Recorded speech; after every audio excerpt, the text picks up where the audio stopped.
Hi friends, अभिमान academy एक बार फिर से आपका स्वागत है। और केवीएस प्राइमरी की एलिजिबिलिटी क्या है, उसमें आयु कितनी मांगी है, उसकी योग्यता क्या है और छूट और सिलेबस क्या क्या रहेगा, इस वीडियो के माध्यम से हम समझेंगे।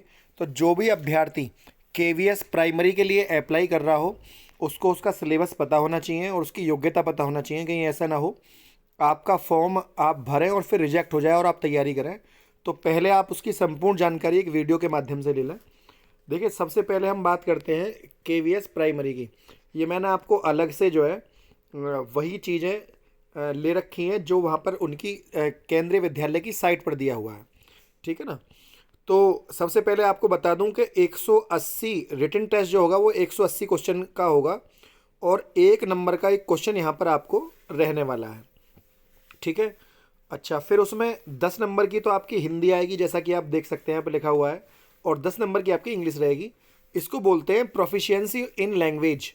तो 20 नंबर का प्रोफिशिएंसी इन लैंग्वेज रहेगा, जिसमें 10 नंबर की हिंदी और 10 नंबर की इंग्लिश। इसके बाद 20 नंबर का आ जाता है general awareness, reasoning and proficiency in computer.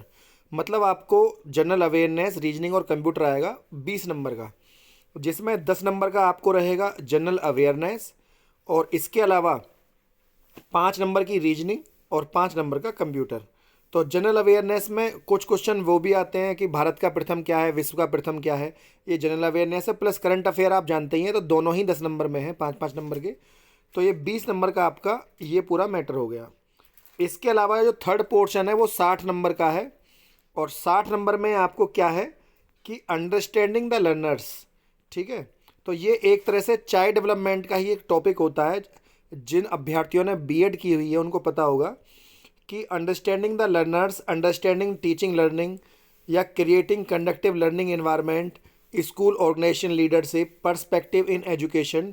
तो ये चाइल्ड डेवलपमेंट से थोड़ा सा अलग होता है, लेकिन कुछ हिस्सा चाइल्ड डेवलपमेंट का और कुछ उससे अलग। लेकिन जिन अभ्यर्थियों ने बीएड करी है तो ये पूरा ही बीएड का सिलेबस आप इसको कह सकते हैं। तो ये perspective of education and leadership है कि एक शिक्षक में कौन कौन से गुण होने चाहिए। जैसे कि आपने कभी सीडीपी में पेडोलॉजी वगैरह का आपने एग्ज़ाम दिया हो, तो उस तरह का ये 60 नंबर का ये है। ठीक है ना। तो अभी तक आपने देखा 80 स्पेसिफिक सब्जेक्ट जो होगा आपका होगा वो आपका 60 नंबर 80 नंबर का होगा।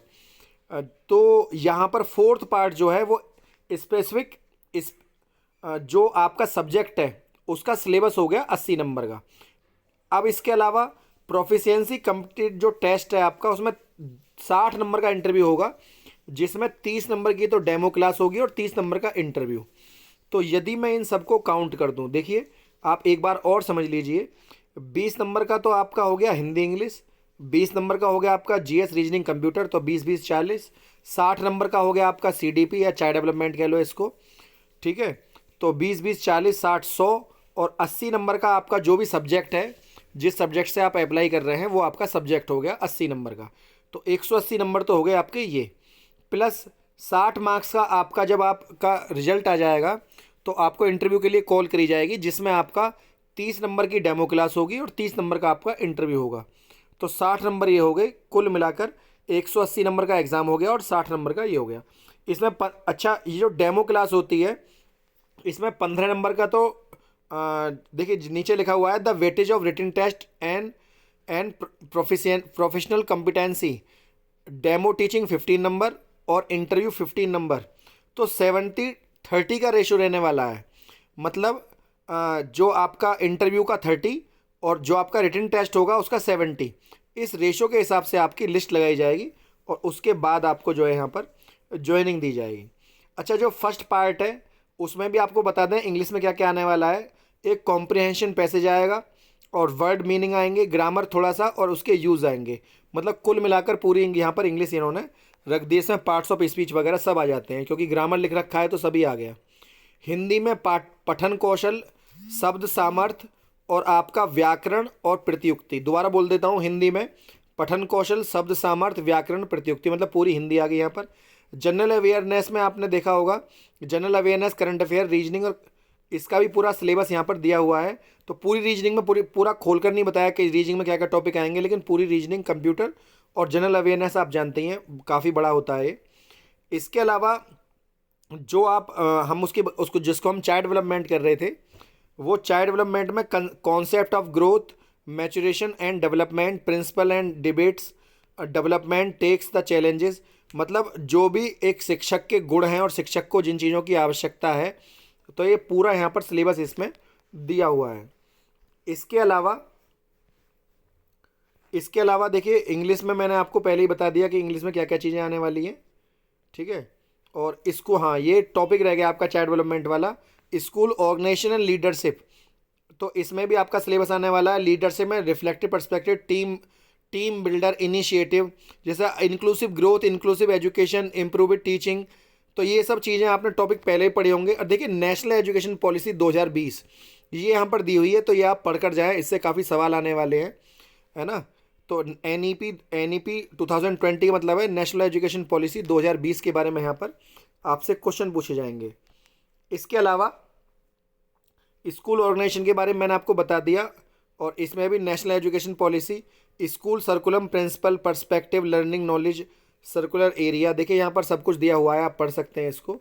आप चाहो तो इसका स्क्रीनशॉट ले लीजिए, और कोई प्रॉब्लम हो तो आप कमेंट बॉक्स में कमेंट कर दें, मैं आपको ये चीज़ें टेलीग्राम पर डाल दूंगा। अभिमान एकेडमी का टेलीग्राम ग्रुप है, तो वहाँ पर आप इसको दोबारा नोटिफिकेशन को देख सकते हैं कि क्या दिया हुआ है। Subject specific syllabus reflex 80 marks जो है, 80 नंबर आपका जो भी सब्जेक्ट, जिस सब्जेक्ट से आप अप्लाई कर रहे हैं। यूपी में ऐसा नहीं होता है कि आपको प्राइमरी में आपका सब्जेक्ट पूछा जाए, लेकिन केंद्रीय विद्यालय में स्पेसिफिक सब्जेक्ट के लिए आप यहाँ पर अप्लाई करेंगे, जिस सब्जेक्ट से आप अप्लाई कर रहे हैं, तो 80 नंबर का वही आने वाला है। तो interview and 60 marks including demo class, ये मैंने आपको पहले ही बता चुका हूँ। तो केवीएस प्राइमरी में काफ़ी सारी चीज़ें हैं। अच्छा, जहाँ तक बात आ रही है कि कौन कौन अभ्यर्थी फॉर्म भर सकता है, देखिए, कोई भी अभ्यर्थी जिसने 12th कर रखी है और 12th के बाद एलिमेंट्री एजुकेशन में, एलिमेंट्री एजुकेशन से मतलब है शिक्षा संबंधी कोई डिग्री डिप्लोमा ले रखा है 12th के बाद, तो वो अप्लाई कर सकता है यहाँ पर। कोई भी अभ्यर्थी जिसकी उम्र 30 साल है, 30 साल से ऊपर नहीं होना चाहिए, लेकिन जो महिलाएं हैं उनको 10 साल की छूट है, तो महिलाएं यहाँ पर 40 साल तक अप्लाई कर सकती हैं। और जातिगत आपको पता होगा, 30 साल में 5-3-2 का जो रेशो रहता है, वो आपको 5 और 3 का रेशो रहता है। ओबीसी 3 साल और एससी 5 ईयर, ठीक है ना। तो वो यहाँ पर छूट मिलने वाली है। महिलाओं को 10 साल की छूट है। पहले मैंने आपको आयु बता दी, आयु 30 साल तक के अभ्यर्थी फॉर्म भर सकते हैं, और उसमें महिलाओं को 10 साल की छूट दी हुई है। योग्यता बता दूं, जो बच्चा बीएड है और ग्रेजुएशन में जिसने 50% नंबर गेन करे हैं, ग्रेजुएशन में 50% नंबर होने चाहिए, प्लस बीएड होनी चाहिए, वो भी अभ्यर्थी यहाँ पर अप्लाई कर सकता है। किसी बच्चे ने 12th पास करी है, 50% सीनियर सेकेंडरी मतलब 50% मार्क्स से पास करी है, और उस बच्चे ने एजुकेशन संबंधित कोई भी डिप्लोमा लिया हुआ है, तो वो यहाँ पर अप्लाई कर सकता है। और आप केंद्रीय विद्यालय का जो नोटिफिकेशन है उसको एक बार पढ़ लें, और जो भी आप फ़ोटो लगाएं फॉर्म पर, उसमें पूरा चेहरा, दोनों कान पूरी तरह से दिखाई दे रहे हों, वही फ़ोटो वहाँ पर मान्य है। तो आप इन बातों का ध्यान रखें। अन्य कोई बात अगर छूट गई हो तो आप कमेंट बॉक्स में कमेंट कर दें, तो वो मैं आपको वीडियो के माध्यम से उस बात को आपको बता दिया जाएगा, ठीक है।